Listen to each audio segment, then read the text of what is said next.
ದುಷ್ಟ ಶಿಕ್ಷೆ, ಶಿಷ್ಟ ರಕ್ಷೆ, ಅದರ ದೀಕ್ಷೆ.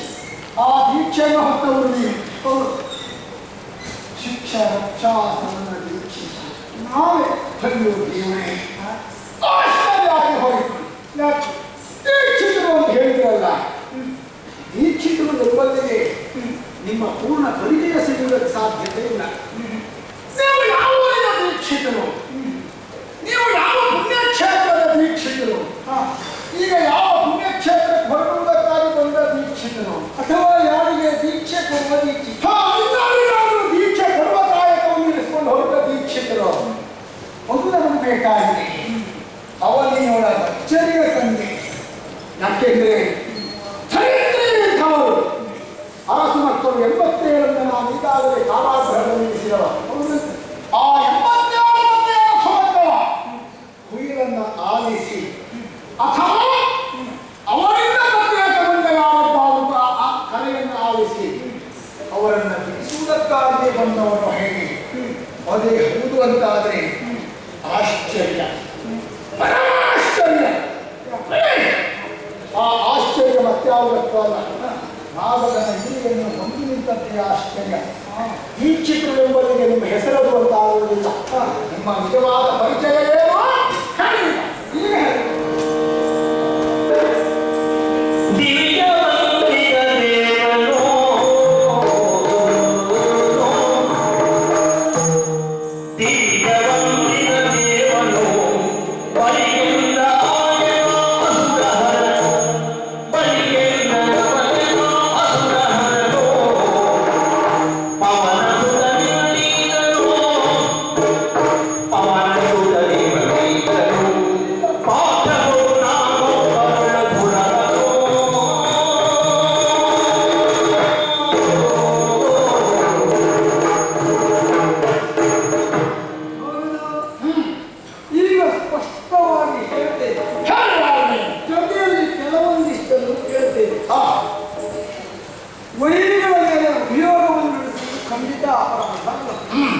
ಕ್ಷೇತ್ರ ವಿಸ್ತರಣೆ, ಅಧಿಕಾರ ಪ್ರತಿಷ್ಠಾಪನೆ ಇದು ಭೂಷಣವೇ ಹೌದು.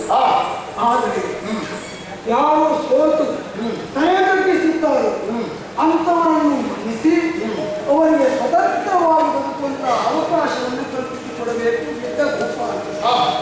ಅಲ್ಲಿ ನೀವು ತಪ್ಪಿದವರು ಏನ್ ಮಾಡಿದ್ದೇನೆ, ಅವರನ್ನೆಲ್ಲ ಕೊಂದು ಕಾರಾಗೃಹದಲ್ಲಿ ಬಂಧಿಸಿಟ್ಟಿದ್ದೀವಿ. ಯಾಕೆ ನನಗೆ ಚೆನ್ನಾಗಿ ಗೊತ್ತು. ಏನ್ ತಿಳಿದಿತ್ತು? 87 ಮಂದಿ ಅರಸು ಮಕ್ಕಳನ್ನು ಕಾರಾಗೃಹದಲ್ಲಿ ಕೂಡಿ ಸುಮ್ಮನೆ ಕೈಕಟ್ಟು ತಿಳಿದವರಲ್ಲ. ಚಂಡ ಕೌಶಿಕರ ನಿರ್ದೇಶನದಂತೆ ನರ ನಾಳವನ್ನು ಮಾಡುವುದಕ್ಕಾಗಿ ನೀನು ಸಂಕಲ್ಪಿಸಿದವ. ಇನ್ನೂ 13 ಮಂದಿ ಅರಸರು ಇವೆ. ಒಟ್ಟು 100 ಮಂದಿ ಅರಸರ ತಲೆಯನ್ನು ಹಿಡಿದು ಆಭಿಚಾರಿಕ ತಂತ್ರದಿಂದ ಮಾರಣೋದ್ಧರವನ್ನು ಮಾಡಿ ನರ ಮಾರಣದಿಂದ ವಿಶಿಷ್ಟವಾದಂತಹ ಶಕ್ತಿಯನ್ನು ಪಡೆಯಬೇಕು, ಶಾಶ್ವತವಾಗಿ ಉಳಿಯಬೇಕು ಎನ್ನುವುದು ನಿನ್ನ ದುಷ್ಟ ಸಂಕಲ್ಪ. ಈ ಸಂಕಲ್ಪಕ್ಕೆ ಮೊದಲು ತಿಲಾಂಜಲಿಯನ್ನು ನೀವು ಕೊಡಬೇಕು. ಮಾತ್ರ ಅಲ್ಲ, ಮತ್ತೆ ನಾನು ಯಾರು ಎನ್ನುವುದನ್ನು ತಿಳಿಸುವುದಕ್ಕೆ ಈಗ ವೃತ್ತನಾಗ್ತೇನೆ. ದಿವಿಜ ವಂದಿತತೆ ನೀನು ಯಾರು ಗೊತ್ತಾಗ್ತದ? ಪ್ರಾರಂಭ ಮಾಡಿದ್ದಕ್ಕೆ ಗೊತ್ತಾಗಲಿಲ್ಲ. ನನ್ನ ವಿಚಾರ ಒತ್ತಟ್ಟಿಗಿರಿ, ಅವರ ವಿಚಾರವನ್ನೇ ಮೊದಲು ಹೇಳಿ. ಈತ ಸಾಮಾನ್ಯವನ್ನೇ ಅಲ್ಲ. ಸಾಮಾನ್ಯವಾದ್ರೆ ಇಷ್ಟೊತ್ತಿಗೆ ಬಂದು ನಿಲ್ಲುವುದಕ್ಕಾಗುವುದಿಲ್ಲ. ಅಸಾಮಾನ್ಯವನ್ನೇ ಹುಡುಕಿ ಕರೆದುಕೊಂಡು ಬಂದಿದ್ದೇನೆ. ಆ ಮಟ್ಟಿಗೆ ಒಳ್ಳೆಯ ಕೆಲಸ ಒಳ್ಳೆಯದೇ ಮಾಡಿ ಇನ್ನು ಇನ್ನೂ ಒಳ್ಳೆಯ ಕೆಲಸವನ್ನೇ ಮಾಡಿಟ್ಟಿದ್ದೆ. ನೋಡ್ತೇನೆ. ಈತ ಪವನ ಸುತ ಅಂದ್ರೆ ವಾಯುವಿನ ಅನುಗ್ರಹದಿಂದ ಪ್ರಪಂಚದ ಬೆಳಕನ್ನು ಕಂಡವ. ಶತವಜತ್ರ ಭೀಮ. ಓ, ಪವನ ಸುತ ಭೀಮಸೇನ. ಹೌದು, ಇವ. ಆಮೇಲೆ ಇವ ಸಾಮಾನ್ಯ ಅಲ್ಲ. ಅವನಿಗಿಂತೂ ದೊಡ್ಡವನು ಒಂದು ಹತ್ತು ತಪ್ಪಲ್ಲ. ಇದರಿಂದ ದೊಡ್ಡವನಲ್ಲದೆ ಇದು ಖ್ಯಾತಿಯಿಂದ ದೊಡ್ಡವನು. ಹೌದು, ಯಾರು ಅರ್ಜುನ ಮತ್ತೊಂದು ವೈರಿಗದ ಕೇಸ. ಮತ್ತೆ ಪ್ರತಿಗದ ಪ್ರತಾಪ. ಪ್ರಸಂಗಕ್ಕೂ ಪ್ರತಿ ಅಂತ ಹೇಳಿದ್ರೆ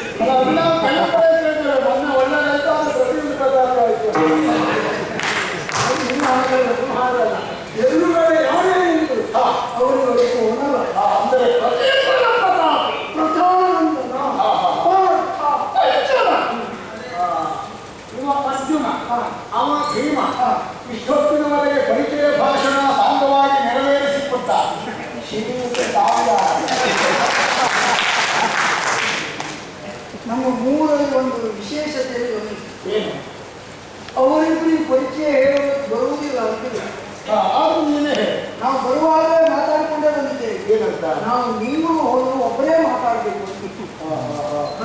ಆ ಮಟ್ಟಿಗೆ ನಿನ್ನ ಈ ಒಂದು ಸಂಘಟನೆ ನಾನು ಮೆಚ್ಚುತ್ತೇನೆ. ಯಾಕೆ? ಎರಡು ಕಾರಣ. ಒಂದು, ಮೂವರು ಮಾತಾಡಿದರು.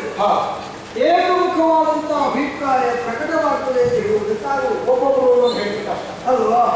ಆವಾಗ ಒಕ್ಕಟ್ಟಿಲ್ಲ ಅನ್ನೋದು ಎದುರು ಗೊತ್ತಾಗುತ್ತೆ. ಅದೇ ದೌರ್ಬಲ್ಯ ಆಗಿಬಡಿ. ಮತ್ತೆ ಮೂವರು ಮಾತಾಡೋದಕ್ಕೆ ತೊಡಗಿದ್ರು. ಕೇಳುವವರಿಗೆ ಅರ್ಥ ಆಗೋದು ಬಿಡು, ಮಾತಾಡುವವರಿಗೆ ಒಮ್ಮೆ ಅರ್ಥ ಆಗೋದು.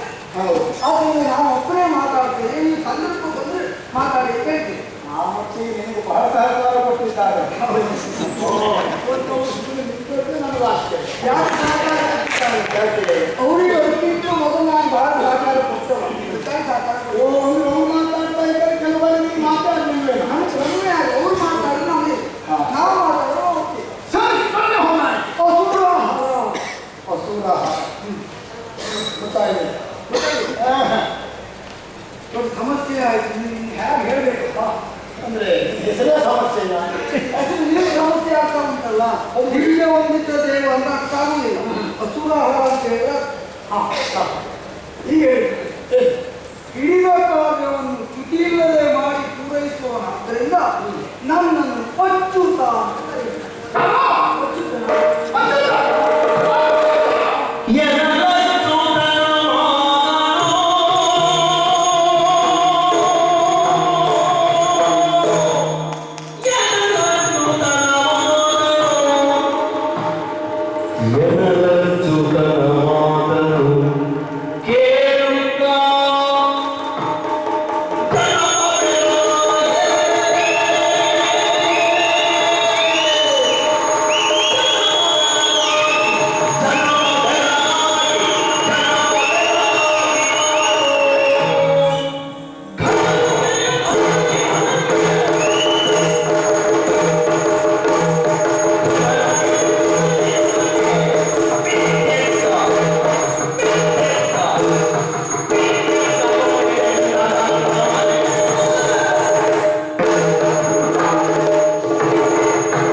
ಯಾರು ಕಂಗಾಲಾಗುವುದಿಲ್ಲ.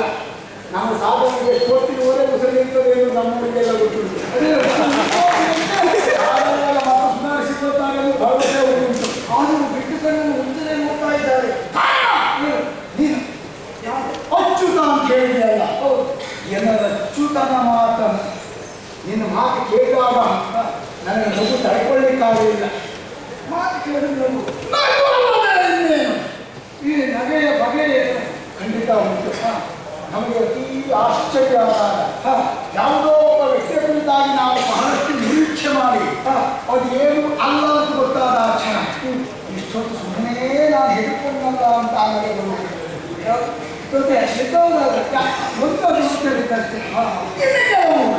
ಇದರ ಯಾವುದೋ ಪರಿಚಯವಿಲ್ಲದೆ ಇರುವುದು ಒಂದು ರೀತಿಯ ಕುಹಕದ ಕೇವಲ ನಗೆಯಿಂದ ಮಾತ್ರ ಯಾವುದನ್ನು ಪ್ರಕಟಪಡಿಸುತ್ತಾ ನಮಗೊಂದು ರೀತಿಯ ಕಗ್ಗಂಟಾಗಿರುವುದು. ಆಮೇಲೆ ವಿಷಯ ಸಣ್ಣದಂತ ಗೊತ್ತಾದಾಗ ಆದರೂ ಕೊಟ್ಟು ನಗು ನಮಗೀಗಾದರೂ ಎರಡನೇ ಅಂದರೆ ನಿನ್ನನ್ನು ನೋಡಿದ್ದೀವಿ ಏನಾಗಿರಬಹುದು ಎನ್ನುವ ಒಂದು ಕುತೂಹಲ ಇತ್ತು. ನೀನು ಹೇಳಿದೆಯಲ್ಲ ಅಚ್ಯುತ ಅದನ್ನು ಕೇಳಿದಾಗ ಇತ್ತು ಆಶ್ಚರ್ಯ, ನಗು, ಸಂತೋಷ ಎಲ್ಲವೂ ಆದದ್ದು. ನಮಗೆ ಸಂತೋಷ ಆಗುವುದು ಮುಖ್ಯ ಅಲ್ಲ. ನಮ್ಮ ಸಭೆಯಲ್ಲಿದ್ದವರನ್ನೆಲ್ಲ ಗಮನಿಸಿದ್ಯಾ? ಬೆಕ್ಕಸ ಬೆಳಗಾಗಿ ಹೋಗಿದ್ದಾನೆ. ಮಾಗದಲ್ಲಿ ಏನಾಗಿರಬಹುದು ಅಲ್ವೇ? ಮಾಗದಲ್ಲಿ ಏನು ಆಗುತ್ತಿದೆ ಎನ್ನುವುದು ಗೊತ್ತುಂಟು. ಮಾಗದಲ್ಲಿ ಏನಾದರೂ ಆಗುತ್ತಿದ್ದು ಇಷ್ಟು ವರ್ಷ ಒಳಗೆ ಆಗೋಗ್ತಿತ್ತು ಎನ್ನುವುದು ಗೊತ್ತುಂಟು. ಇನ್ನು ಮೇಲೆ ಕೆಲವು ವರ್ಷಕ್ಕೆ ನಾವು ಏನು ತೊಂದರೆ ಇಲ್ಲ ಎಂದು ಭರವಸೆ. ಕೆಲವು ವರ್ಷಕ್ಕೆ ತೊಂದರೆ ಇಲ್ಲ ಎಂಬ ಭರವಸೆಯ ಮಾತಿನ ಅರ್ಥ ಕೆಲವು ವರ್ಷದ ಮೇಲೆ ಅಪಾಯ ಉಂಟು ಅಂತ ಕೇಳುವವರ ಅರ್ಥವ್ಯಾಪ್ತಿಗೆ ಒಳಪಟ್ಟಿರುವಂತಹ ವಿಷಯ. ಹಾಗಾಗಿ ನಾವು ಅದ್ರ ಬಗ್ಗೆ ಆಗುವುದಿಲ್ಲ ಎನ್ನುವುದಕ್ಕಿಂತಲೂ ಹೀಗೆ ಆಗ್ತದೆ ಎನ್ನುವ ಭರವಸೆ ನಾವಿರುವಾಗ ಉಳಿದವ ಮಾತು ಬಗ್ಗೆ ನಾವೇ ತಲೆಕೆಡಿಸಿಕೊಳ್ಳುತ್ತೇವೆ. ಯಾಕೆ ನೀವು ಹೆಚ್ಚು ಕಡಿಮೆ ಆದ್ರೆ ಬೇರೆಯವರು ತಲೆ ಕೆಡಿಸ್ಕೊಳ್ಬೇಕು ಅಂತ ನೀವು ನಮ್ಮ ವ್ಯಕ್ತಿತ್ವವೇ ಹಾಗೆ ನಮಗೆ ಹೆಚ್ಚು ಕಡಿಮೆ ಆಗಲಿ ಅಥವಾ ನಮ್ಮಿಂದ ಮತ್ತೊಬ್ಬರಿಗೆ ಹೆಚ್ಚು ಕಡಿಮೆ ಆಗಲಿ ಏನಾದರೂ ಉಳಿದವರಿಗೆ ನಾವು ತಲೆಬಿಸಿಕೊಳ್ಳದೆ ನಾವೇನು ಭವಿಸ್ತೇವೆ. ಕೆಲವರೆಲ್ಲ ಹಾಗಲ್ಲ, ಅವರು ಬರಲಿ ಹೋಗಲಿ ಇಲ್ಲಿ ಮತ್ತೊಬ್ಬರಿಗೆ ತಲೆಬಿಸಿ ಆಗಲಿ. ಆಮೇಲೆ ನಾವು ಹೇಗೆ ನೀನು ಹಾಗೂ ನೀವು ಗೊತ್ತಿಲ್ಲ ಪ್ರಶ್ನೆ ಅಲ್ಲ. ನಮ್ಮವರಿಗೆಲ್ಲ ನೀನ್ಯಾರು ನೀನೇ, ನನಗೂ ನಿನಗೂ ಇರುವಂತ ಈ ಒಂದು ಸಂಬಂಧ ಏನು ಅದನ್ನು ಅವರಿಗೆ ತಿಳಿಸಬೇಕಾಗಿದೆ. ಹೇಗೆ ಹೇಳು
ಇವ ಬೇರೆ ಯಾರು ಅಲ್ಲ, ಬಹಳ ಹೊಂದಿದ್ದವ, ನಿಂತ ಲೆಕ್ಕದಲ್ಲಿ ಅಲ್ಲವೇ ಅಲ್ಲ, ಸಂಬಂಧದಿಂದ ಈತನಾಗಿ ಹತ್ತಿರದ ಸಂಬಂಧಿ.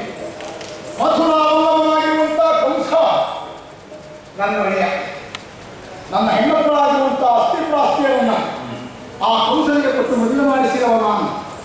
ಹಾಗಾಗಿ ಕಂಸ ನನಗೆ ಒಡೆಯ, ನನ್ನ ಒಡೆಯನಾದ ಕಂಸನಿಗೆ ಇವ ಒಡೆಯ. ಹಾಗಾಗಿ ನಮ್ಮ ಅಳಿಯನ ಅಳಿಯ ಇವಾದ್ದರಿಂದ ಇವ ನಮಗೆ ನಮಗೆ ನಾವು ಅವನಿಗೆ ಅಜ್ಜ, ನಾನು ಅಜ್ಜ, ಇವ ನಮಗೆ ಮೊಮ್ಮಗ ಮೊಮ್ಮಗ.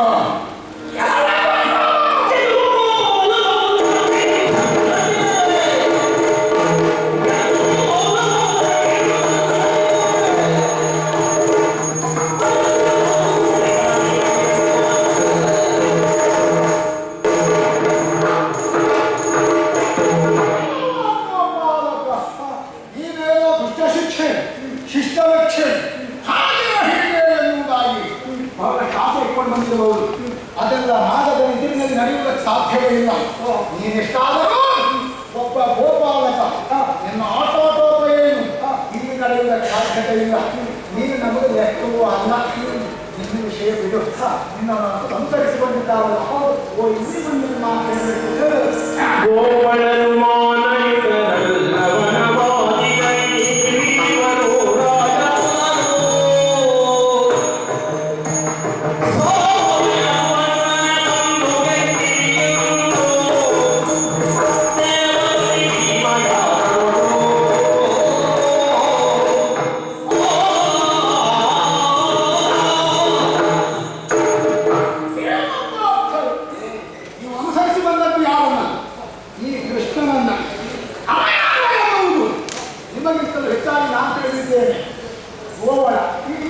ಗೋಪಾಲಕ ಕನಕಾಯುವ ಅವರು ನಾಮಯುತರಲ್ಲವೇ ಅಲ್ಲ.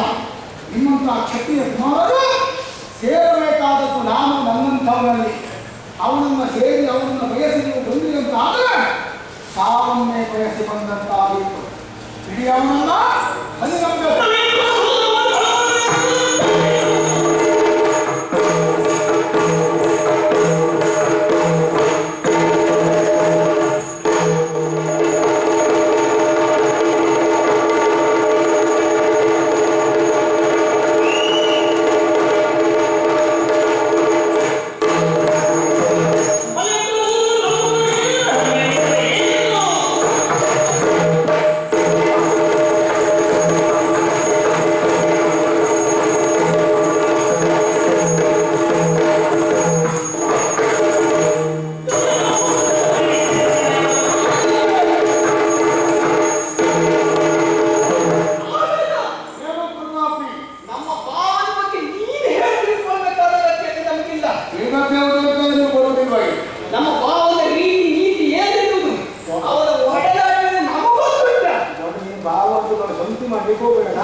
ಕಾರಣಕ್ಕಾಗಿ ಯಾಕಂದ್ರೆ ನೀನು ಒಳ್ಳೆಯನಿಗೆ ಹೇಳಿದೆ ವಾಗನಿಗೆ ಹೆದರಿದ್ದಲ್ಲ ಮೆಚ್ಚಿದೆ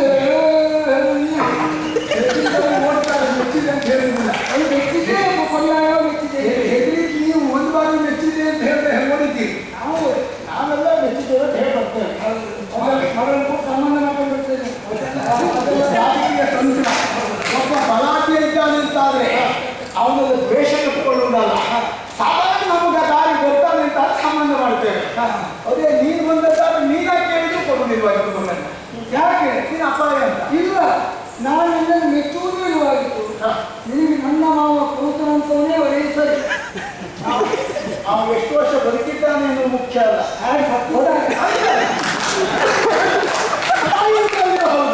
ಹೇಳಿಯಾಗಿ ಅಲ್ಲ ಕಾದಾಟ ಕೊಟ್ಟು ಸತ್ತಿದ್ದಾನೆ ಬದುಕಿದಷ್ಟು ವರ್ಷ ಹುಲಿ ಹಾಗೆ ಬದುಕಿದ್ದಾನೆ ಓಡುವುದು ಕಳ್ಳು ಬೆಕ್ಕಿನ ಹಾಗೆ ನಿನ್ನ ಹಾಗೆಲ್ಲ ಉಳಿದುಕೊಂಡು ಯಾರ್ಯಾರನ್ನು ಕೊಂದು ಬದುಕಿದ್ದಲ್ಲ ಮನೆಯೊಳಗೆ ಅಡಗಿಕೊಂಡು ಕುಳಿತು ಯಾರ್ಯಾರನ್ನು ಕೊಲಿಸುವುದಕ್ಕೆ ಪ್ರೇರಿಸಿ ಕಳುಹಿಕೊಟ್ಟ ಮಹಾಪರಾಕ್ರಮಿ ಹೇಳಲಿಕ್ಕೆ ಬದುಕಿಸಬೇಕಾಗಿ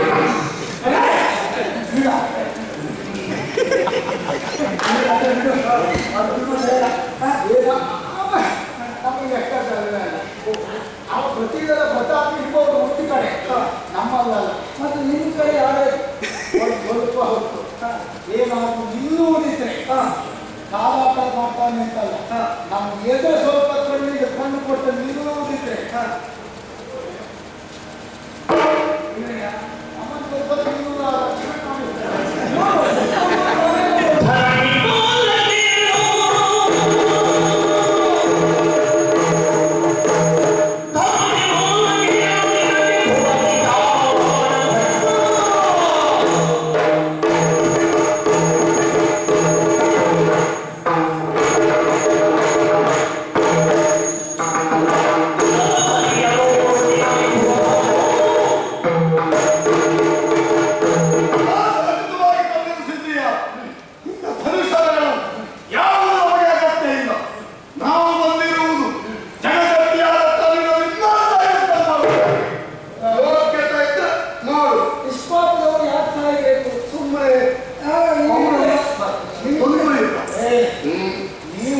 ಪಡೀತೀರೋ ಬಳಸ್ಕೊಳ್ತೀರೋ ನಮಗೆ ಮುಖ್ಯ ಅಲ್ಲ ನಾವೆಲ್ಲ ವಿರೋಧಿಗಳಾದ್ರೂ ಒಂದು ನಾಲ್ಕು ಕೊಟ್ಟುಕೊಂಡೇ ಐನೂರು ನಮ್ಮಲ್ಲಿ ತಿಂತದ್ದು ನಿಮಗೆ ಯಾವ ಹಿಡಿದು ಕೊಡ್ತಾರೆ ನೀವು ಕೊಟ್ಟ ವಸ್ತು ನಮಗೆ ಪ್ರಯೋಜನ ಕೊಡುವುದಿಲ್ಲ ನಮಗೆ ಬೇಕಾದ್ರೆ ನಾವು ಹಿಡ್ಕೊಂಡು ನನಗೂ ಖಂಡಿತ ಗೊತ್ತುಂಟು ನಮ್ಮ ಆಳುಗಳು ಸೇರಿಸಿದ ನಮ್ಮ ಆಯುಧಗಳನ್ನು ಹಿಡಿಯಲಿಕ್ಕೆ ಕೆಲವು ದಿವಸ ಬೇಕಾಗ್ತದೆ ಅದು ಪ್ರಯತ್ನ ಮಾಡಿ ಕೊಟ್ಟಿದ್ದೆ ಈಸ ಕವಚ ಕೊಟ್ಟರೆ ಅದರಲ್ಲಿ ಎಷ್ಟು ಮೋಸ ಉಂಟು ಅದರಲ್ಲಿ ನಾವೇ